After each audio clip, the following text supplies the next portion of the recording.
Hello and welcome to this round of subscription videos where I'm joined today by a co-founder of the Coffee Collective. You joined me. This is my home. Yeah, exactly.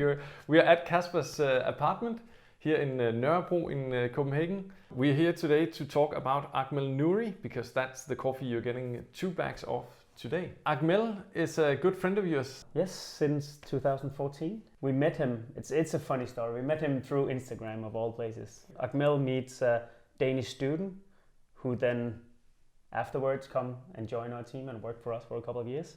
So he sees this as an opportunity and jumps on it and meets Rasmus, who tells Akmel about us, and then Akmel reaches out through Instagram and And the rest is history. the rest is history. What kind of a person is Akmel? He's a very, very energetic person. He's a very genuine guy. Yeah. Yeah. Very talkative from what I've seen. Yes, he is. Yeah. Most of the time. I mean, we spend a lot of time together, so we talk a lot. What's been different this year? What's going on at his farm? There's been a lot of things going on. There's a new farm manager this year. It seems like he has a lot of new ideas. It seems like he's running the place more structured and more professional, which is going to be very interesting to see how that throughout the next couple of years going to affect the quality. He also manages the processing of the coffee, right? Yeah, he managed everything. Everything from pruning the trees to managing the nursery to everything. Yeah. If people don't know what a natural is, can you describe what's a natural or what's a natural at Akmel's farm, because it can vary from place to place? Yeah, well, I mean, natural or sun-dried coffees is the most traditional way of processing coffee. You pick the cherries, you put them out on these raised beds. I mean, you really need to be picky and pick out anything that is like damaged berries and underripe or overripe as well. And to do that, you have the first couple of days before. After that, they're so dry, so you really can't tell the difference. So you have a couple of days where you go through these tables a lot of times and just sort out. So it's actually quite important that early stage of the drying phase to be very selective. Absolutely. You could say in the wash process, you have the wash process where you can actually select all these over and underripe very easily away. Yeah. Here we don't have that, so it has to be done by hand and just by looking and going them through.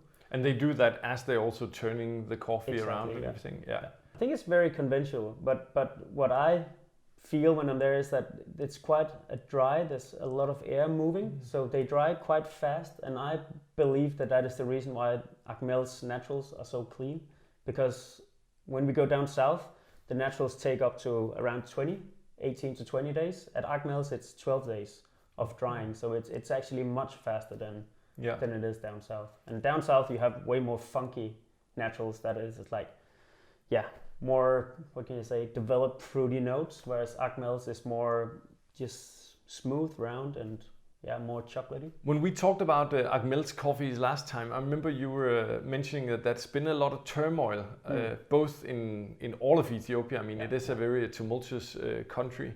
One really positive thing that's happened since last time was that the first Ethiopian Cup of Excellence was held, and True. we were part of that. We're very, very proud about that. But what's the situation like in Ethiopia in general right now, and what's the situation specifically at Akmel's farm? It's been pretty bad situation out there, but this year has actually been way better, way more calm, less robbery. So Akmel has been struggling to actually find enough workers for the farm. Last year they only had half the manpower they actually needed, so it was hard for them to get to prune the trees, to actually just develop the farm the way they wanted. So this year, luckily, there's been enough employees, and it seems like for next year as well, it's going to be easier. That's really good to hear, and it's some of the aspects that we, on the consuming end of the chain, often don't think about, robberies. How about Corona? Has that affected Akmel and his business? We were pushing our shipment because we wanted to see how it developed here first.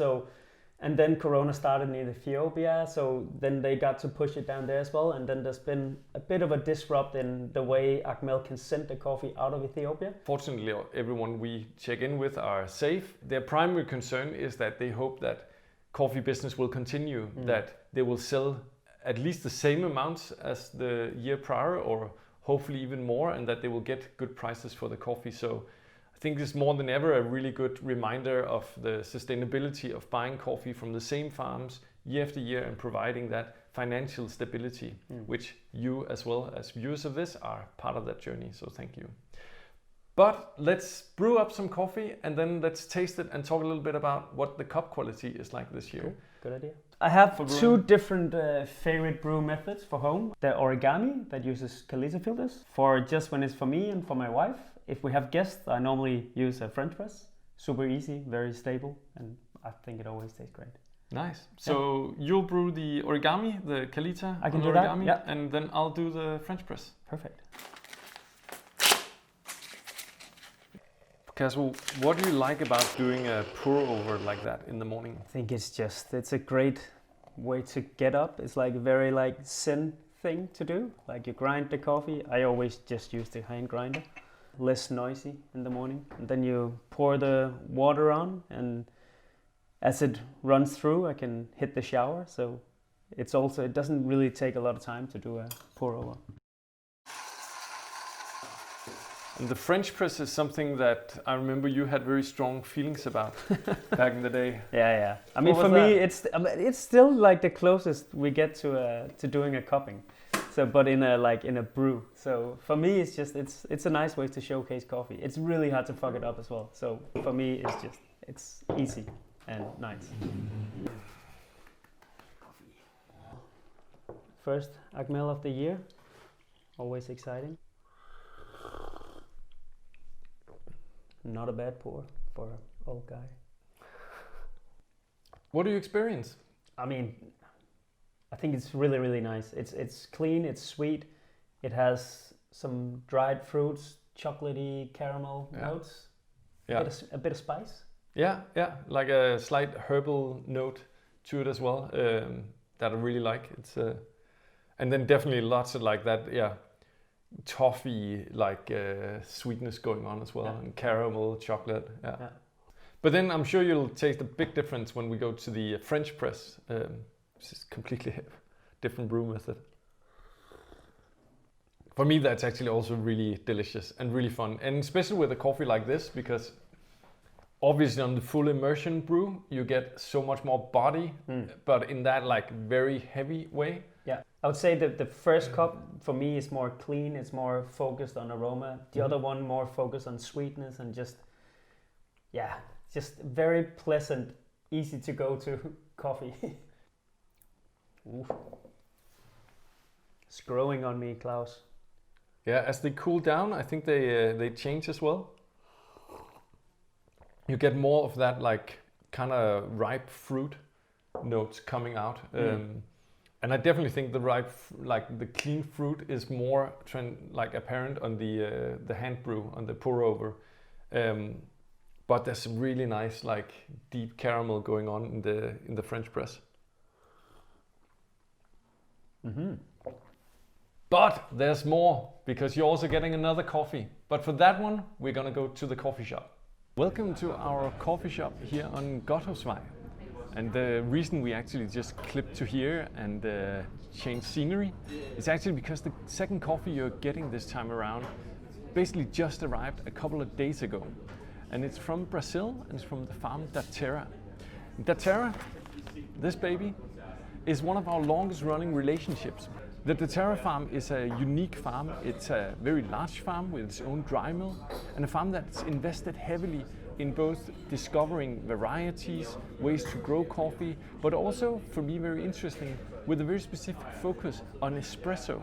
They had a very long-running relationship with hyggelige back in the days. I also think it's a very interesting coffee for filter, because it's a very full-bodied coffee with a low acidity and a very sort of pleasing mouthfeel. This coffee is processed as a pulped natural. That means that the skin and the pulp of the fruit is mechanically removed before it's put out to drying. The coffee bean itself is still protected by the parchment skin, which is again surrounded by the mucilage. And that mucilage, sugary, gooey stuff that's covering the parchment, will then be dried. And when you're doing it this way, compared to a natural like you have from Akmel, with a natural coffee you have to dry all the pulp before you start drying the seed of the cherry, the actual bean. But with the pulp natural, you actually get to dry it a little faster, and that makes the pulp naturals in general taste a little cleaner than most naturals. But you still get a lot of that sweetness and a lot of that very pleasant mouthfeel that a lot of people associate with natural coffees.